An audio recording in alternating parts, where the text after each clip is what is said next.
In this video, we will take a look how to set up an optional pricing. So for example, we have here a mug where you can print a dog on it with a name. And here you can see we have white and black colors, and we can see here there is the question with picture, yes or no.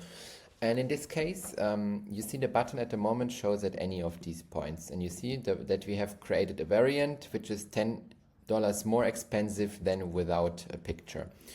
So what we're going to do is to set this button only for the yes variant. So what we're going to do is we go back to our app dashboard. I will do so. We click the button Edit. We go to targeting section. You see it's by default on all products. We go to this variants, not products, to this variants. Then we are looking for the respective selection, yes and yes, because for both terms we want to have $10 plus and the button to appear. So we click select, we click save.